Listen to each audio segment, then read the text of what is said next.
Yields back. Next for 5 minutes, Mr. Duncan from South Carolina.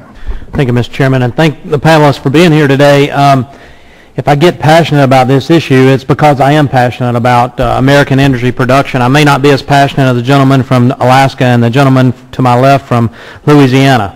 But it's an issue I've been following for a long time, having served on the MMS Outer Continental Shelf 5-year planning subcommittee, and understanding that, you know, the areas that we were talking about back then when I served on that committee were very, very limited. A couple of grid squares in the western GOM and a little area off the coast of Alaska is the only thing we could talk about for future lease sales in the next 5-year plan, which I thought back then was ludicrous, but I know what the administration's not doing now with future lease sales.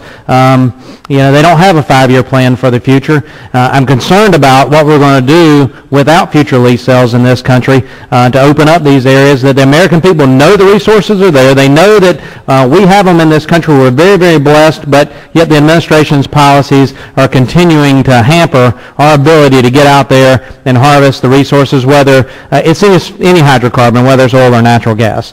The folks watching back home need to realize that this administration has been very clear. Dr. Chu, the Secretary of the Department of Energy, said before he was ever elected that he wanted to see America have European-style gas prices. Mr. Landry mentioned a minute ago, folks, that's $8, $9, $10 a gallon gasoline.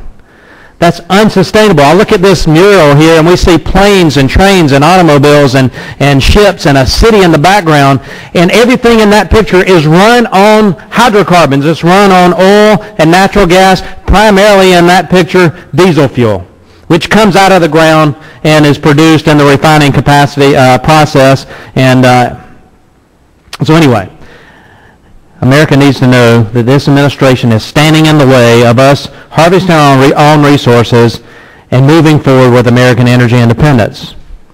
But I know how the folks in Alaska feel about drilling there.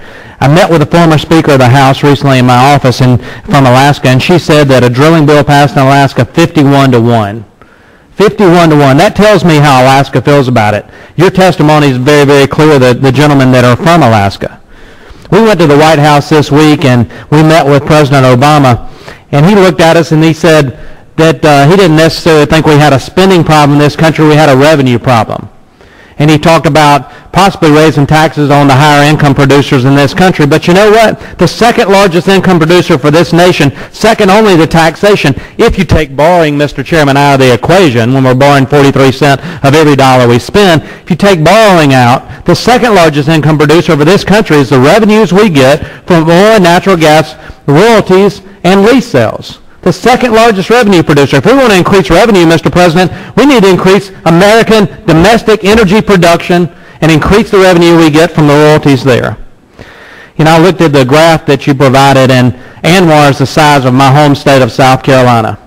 The whole thing's a national wildlife refuge. I can't imagine South Carolina, the whole state, being a national wildlife refuge. And then I investigate where the oil and natural gas areas that we possibly could drill and produce from. If ANWR is the size of that wall right there, I put a postage stamp up there, that's what we're talking about. The negligible impact on the area is something that we've got to talk about. And so I'll get off my soapbox and ask a question, because Mr. Lawrence, you made a comment that I've been thinking about EPA not issuing shale oil an air quality permit. And having gone to an offshore production and drilling platform in the Gulf of Mexico, both of them had flare gas.